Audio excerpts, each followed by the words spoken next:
What is going on, Trash Talkers? We're back with another episode for you. Today's video, we're going to give you our predictions for every game in Week 14. All that and much more coming your way right now!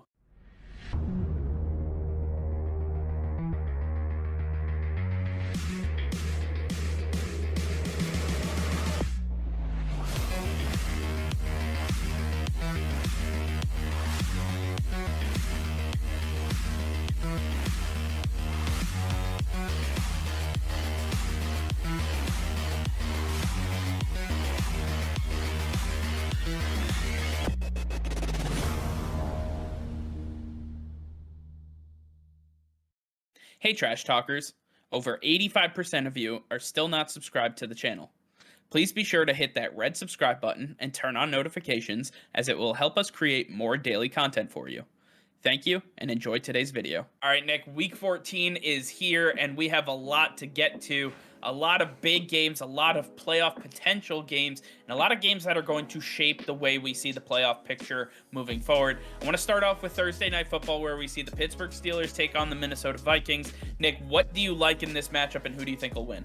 Yeah, I think this is going to be a telling game for both sides. The Minnesota Vikings coming off of a devastating loss to the Detroit Lions, and the Pittsburgh Steelers coming off of a big win over the Baltimore Ravens. If the Steelers want to continue to play at this level, if the Pittsburgh Steelers want a chance at competing in their division for the division title, then they're going to have to win this game. And I'm taking the Pittsburgh Steelers to come out on top out on the road against the Minnesota Vikings. They're playing with more heart. They're playing with more will.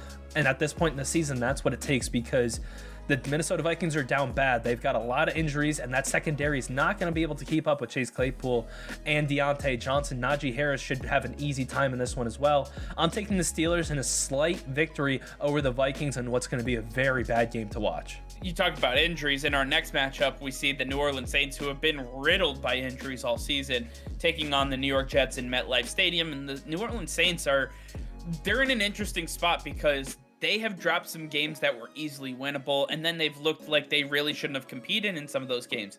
They need Alvin Kamara back. I mean, there is no ifs, ands, or buts about it. Alvin Kamara is the lifeblood of not only this offense, but this entire team. The defense was completely flat, knowing that the offense cannot put up points, or at least enough points to keep up with the competing offense. I think that the New Orleans Saints are going to have to come out hot and heavy in this one. The New York Jets are just an absolute abysmal mess right now, losing to the Philadelphia Eagles in the fashion that they did. The New Orleans Saints should take this one. I think that they're going to come out strong in this one. The New Orleans Saints by a lot. Next up, we have the Atlanta Falcons taking on the Carolina Panthers. For second time they're meeting this season, and the Panthers may have gotten the edge on them in the first one. I think it's going to be the Atlanta Falcons coming out on top in this matchup. The Carolina Panthers don't have CMC for the rest of the season, and this offense is not going to be able to function with Cam Newton under center. We'll see if they make the move to PJ Washington, but is that really an upgrade? It's not, and the Atlanta Falcons may not be that good, but they know how to play their division, and this is going to be a tough game. Cordell Patterson is going to be back. He's fully ingrained in this offense. Kyle Pitts looks like he could be on an end-of-the-year run to really put his name on the map going to year two. So I think that the Atlanta Falcons are here to make noise. They're here to take some names, and they're going to come out with a big W. Next up, we see the Seattle Seahawks travel to Houston to take on the Texans, and in what I believe is going to be a trap game for the Seattle Seahawks, who have not played particularly well all season long, but especially since they got Russell Wilson back from his injury, they have just not been able to put everything together, both on offense and defense. This is a game that they should win, but the Houston Texans play their opponents very tough, and they mold their offense to be able to do what you do not want to stop, and that being they can run the ball if you don't want to stop the run, they can pass the ball if you don't want to stop the pass, and they can play defense as well. They have one of the better defenses for such a poor team. I think the Seattle Seahawks are going to struggle in this one, especially going from all the way up in Seattle to Houston. Completely different culture change. I think it's going to be a huge shock to them. I think the Seahawks come out with the victory, but it's going to be very close. And next up, we have the Las Vegas Raiders making their way to Kansas City, taking on the Chiefs. The Kansas City Chiefs had a big Sunday night victory over the Denver Broncos, and in what is another divisional matchup, I'm expecting a similar result, especially with the way the Raiders are playing. They are not able to get over the Washington football team. So what is saying they can get over the Kansas City Chiefs, who are playing better on both sides of the ball, even though they're not playing great this season. The Kansas City Chiefs are somehow the best team in their division. They're going to continue to prove that in this matchup. Should be a fairly easy victory for the Chiefs this week. Next up, we see the Baltimore Ravens take on the Cleveland Browns, and last time these two teams met was 2 weeks ago. The Baltimore Ravens and the Browns know each other extremely well. Since then, the Ravens dropped a game to the Pittsburgh Steelers, and the Cleveland Browns, they were on bye. They were getting healthy. They were getting everything in order to play the Ravens for a second straight game.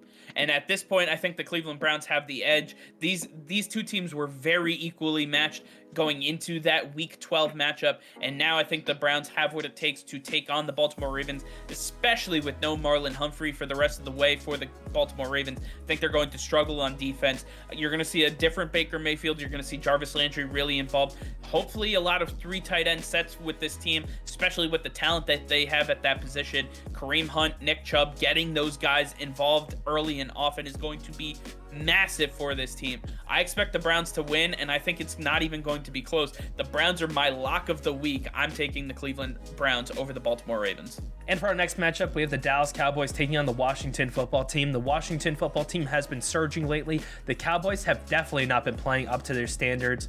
But I believe that the Dallas Cowboys with Dak Prescott are enough to get over the Washington football team and Taylor Heineke. I like Taylor Heineke long term, but for this game, I think it's going to be a little too much for him to handle, especially in the first meeting they have with the Cowboys this season. I'm going to take the Dallas Cowboys to come out on top on the road. Next up, we see the Jacksonville Jaguars take on the Tennessee Titans. The Titans coming off of a bye, and the Jaguars coming off of a massive blowout loss to the Los Angeles Rams. The Tennessee Titans, they're the class of the AFC South right now. They're going to be contending with the Indianapolis Colts, and they're going to have to keep pace with them as they get back Julio Jones and A.J. Brown and maybe Derrick Henry later on. But right now, the Tennessee Titans are in for a big matchup with the Jacksonville Jaguars. And I know you're saying, well, it's the Jacksonville Jaguars. It can't be that big. These are division rivals. These divisional games, especially in the AFC South, do not play out the way you expect them to. Just a few weeks ago, we saw the Houston Texans take down this very Titans team. So at the end of the day, we're expecting to see the Titans struggle with the Jaguars a little bit. I think the Titans come out on top, but it's going to be a lot closer than most people think. Next up, we have the New York Giants taking on the Los Angeles Chargers in what's going to be a clear blowout by the Los Angeles Chargers. And just to make you sure of that, this is my lock of the week. The Los Angeles Chargers, massive W over the Cincinnati Bengals. And the New York Giants had a bad loss to the Miami Dolphins. Yes, they don't have Daniel Jones under center, but they still got a ton of weapons, and you got to make do with what you got. In this case, the New York Giants are not looking good. They are continuing to fall down a bad path, and it's not going to get any brighter, especially when you're playing the Los Angeles Chargers, who can score whenever they feel like it. I'm taking the Los Angeles Chargers. Lock it in. For my next matchup, I see the Detroit Lions head on the road to take on the Denver Broncos. The Detroit Lions surging after their first victory of the season. Monra St. Brown catching his first touchdown of his NFL career. Jared Goff leading this team from a come-from-behind victory. Everything going right from the Detroit Lions and everything going wrong for the Denver Broncos. The Broncos are not the team we expected them to be, getting outclassed and outshined by Patrick Mahomes and company on one of their worst days on Sunday Night Football. Now we see the Broncos have to right the ship against the Detroit Lions, who are playing with much more confidence, much more levity now that they got their win under their belt. I think the Lions actually take this game. I think they're going to show exactly who they are, and I think the Lions win a second straight game and show you that all of those losses by 1, 2, or 3 points that they had previously were just flukes, and they are still here. Dan Campbell is a great coach. I expect him to get this team ready to play in Denver. Up next, we have the 49ers taking on the Cincinnati Bengals. Both of these teams are coming off of devastating losses, but the 49ers at least did it to a division rival. It's not Cincinnati Bengals going to Los Angeles where they should have blown them out, and it was the other way around. So I'm taking the 49ers in this matchup. They're on a better streak right now. Just because they lost the game to the Seattle Seahawks does not mean they're a bad team. They're still competing for the playoffs, and this is a must win for them. I believe with the injuries to Joe Burrow, they're going to add up. It's going to be too much, and the pass rush for the 49ers is going to get home for them in this matchup. I'm going to take the 49ers to beat the Cincinnati Bengals on the road. Our next matchup, in a game which should be flexed to Sunday Night Football, we see the Buffalo Bills take on the Tampa Bay Buccaneers in what is our game of the week. The Buffalo Bills are an absolutely studded team. They are competing for not only the AFC East, but the entire AFC as a whole.